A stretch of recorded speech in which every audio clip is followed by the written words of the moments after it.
Sa femme cache toujours une bague rouge dans sa poche avant qu'il quitte la maison. Partie 4. Sur le chemin du retour, j'ai décidé qu'il était temps d'affronter ma femme à nouveau. Il me fallait des réponses à propos de la bague rouge, de la boîte et de tout ce que j'avais trouvé dans son armoire. Ça suffisait. Mais une autre pensée m'a traversé l'esprit. Aborder le sujet tant que sa cousine était encore là ne semblait pas une bonne idée. Je murmurais pour moi-même. Demain, elle partira.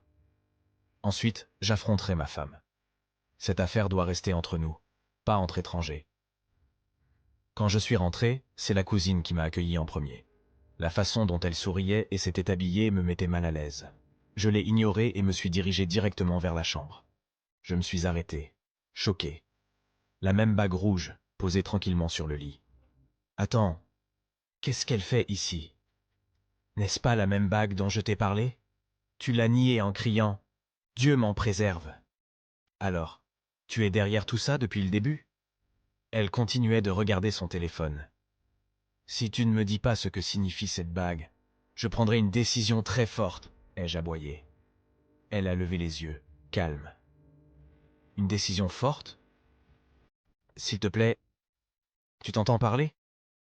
Je ne suis pas là pour des blagues, lui ai-je répliqué sèchement. Elle a ri doucement. Je t'aide simplement en la mettant toujours dans ta poche. M'aider? Avec ça? Et les choses que tu as cachées dans l'armoire avec ma photo? Elle a détourné les yeux. Tout ce que je fais, c'est pour ton bien. Pour mon bien?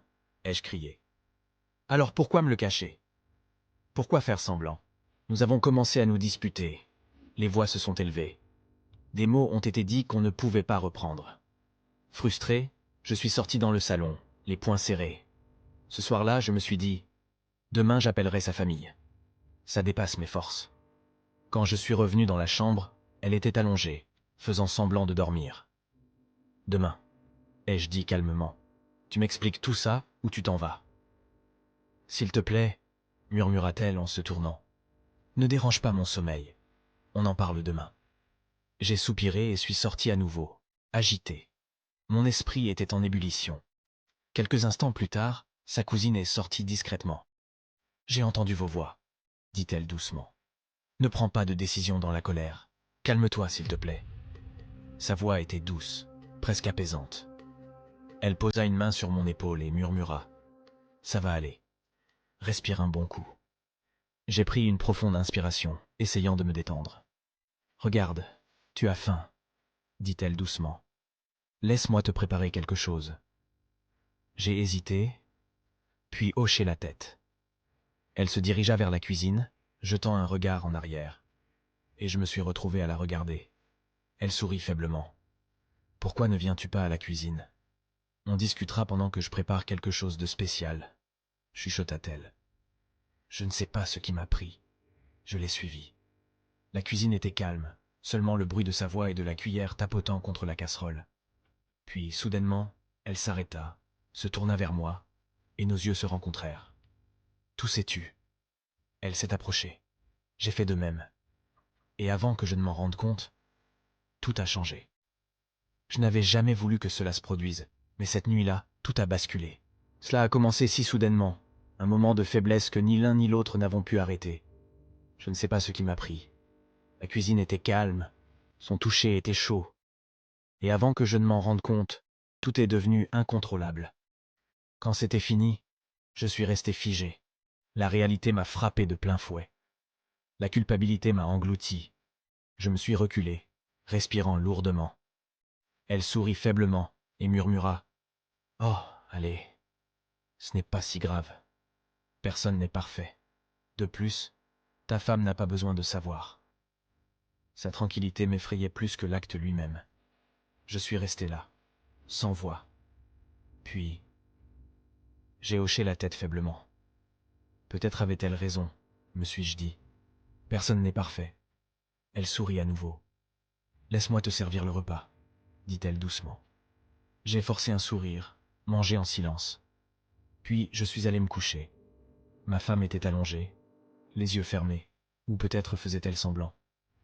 Alors que je tirais la couverture, sa voix brisa le silence. « Es-tu satisfait maintenant ?» murmura-t-elle. Je me figeai. M'avait-elle vu? Savait-elle?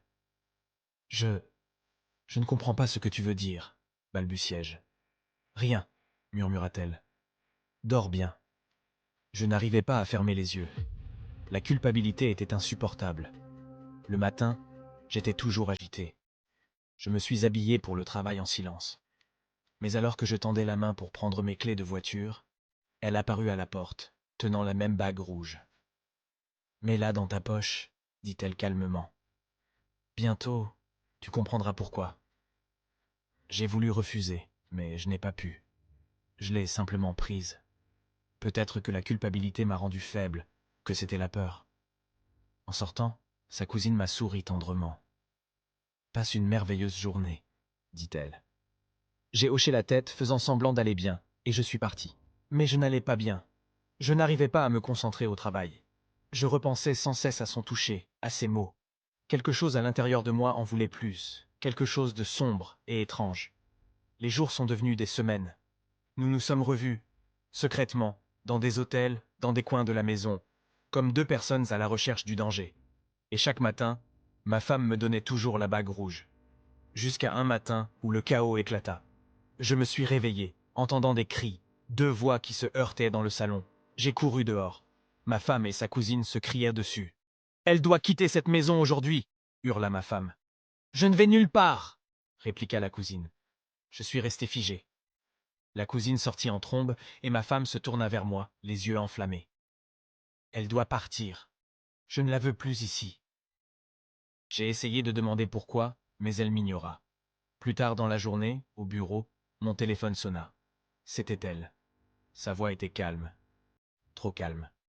Je viens te dire pourquoi ta femme met toujours cette bague rouge dans ta poche, dit-elle. Si tu savais la vérité, tu ne l'aurais jamais épousée.